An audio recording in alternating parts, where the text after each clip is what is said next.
Well, to discuss more on the AFCON matches and the road ahead, we are now joined in studio by senior sports reporter Mduduzi Ndlovu. A very good afternoon to you, Mdu. I mean, we are still celebrating as a country, Bafana qualifying to the last round of 16. But now the big question is about that opponent that they'll be facing on Sunday. It could be Cameroon, Mozambique, or even Ivory Coast.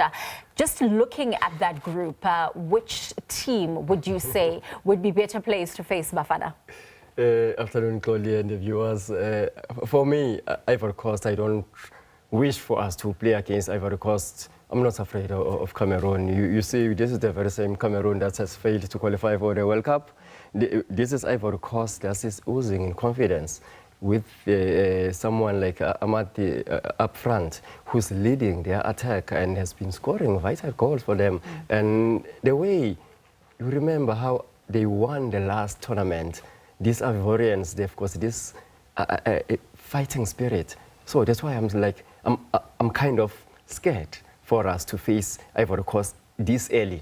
Maybe in the later stages, you go a semi-final, final, we won't be scared of anything. But for now, I think our team is still growing into the tournament. You remember what happened last night against Zimbabwe. There was a challenge. It was a mental challenge for our team more than physical challenge. Because you could tell that our players were like, maybe how they focused mentally. It was kind of, some of them looked like they were distracted. Even the likes of Mbegeze Mboga's at the back. Maybe it's because these Zimbabweans, they know us. Most of them, they apply their trade here in the PSL, so they know us better. But we know nothing about their players, especially those who are not playing here in South Africa. That's why we saw what happened yesterday. And it's a repeat of kind of what happened in Durban in the World Cup qualifiers. Shema, I think there was also some criticism that was leveled against Divine Lunga of Zimbabwe because he was seen to be celebrating with the Bafana players after their loss, of course. And we look at that match that will be taking place tomorrow. That's Cameroon up against Mozambique. Mozambique, they're also high on confidence now. They registered their first ever win at AFCON since 1986. They haven't done badly. I would say that with a 42-year-old Dominguez Elias Pelembe, who plied his trade for SuperSports United, the likes of Bidvest First, the like of Mamelodi Sundowns, he's still going strong. He won them a penalty in the previous match. That saw Mozambique winning that match. So you can't count them off. They've won and they are playing beautiful football. That's why we are so happy for our neighbors and for SADC as well. The Kosafa region is doing so well. That's why maybe we are now crossing fingers that Botswana can register their first ever AFCON victory when they play also. But it's going to be a tough one against who? Senegal. And speaking of that, because we know there'll be 4 matches that will be played today. So that 9 o'clock kickoff sees the 2021 champions Senegal facing Botswana. Botswana, who were beaten by the DR Congo and Benin, and they are still without a win at the AFCON. What do you think they're getting wrong? Because when you look at how they're able to qualify for this continental showpiece, they do it so well. And yet, when they do get to the AFCON, it's difficult for them to get to that victory. I think stage fright. Seeing now that we are there, this is the promised land that we were fighting to be in.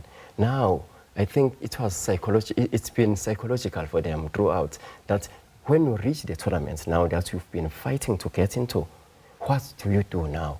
They had to bring in experienced players, they are former players, most of them who are doing nothing at the moment. They should be coming in, just motivating the boys, telling them how it's like to play at the topest level. This is the highest level. When you talk of African football, it's the AFCON. None comes bigger than the Africa Cup of Nations men's tournament. So I think it's more mentally, it's about the management of their federation, maybe bringing in psychologists and the former players. I think they have a role to play. Well, it would be fantastic if they could get their first win at the AFCON, but we know it's highly unlikely against Senegal. And of course, in terms of the other group, Nigeria, they are taking on Uganda, but Nigeria have already qualified for the round of 16. And then in the other encounter, Tunisia up against Tanzania. Do you think Nigeria is going to take the approach of Egypt, where they left out their star players last night when they take on this team. Just quickly, Mdu. There's a tendency of these teams doing that for their third match in the group stages when they've already qualified, just resting their players, not risking any injuries. You saw what Victor Osimhen did. You saw what Lookman did. Their star players came to the party in the previous match. In fact, their first two matches, their star players were doing very well.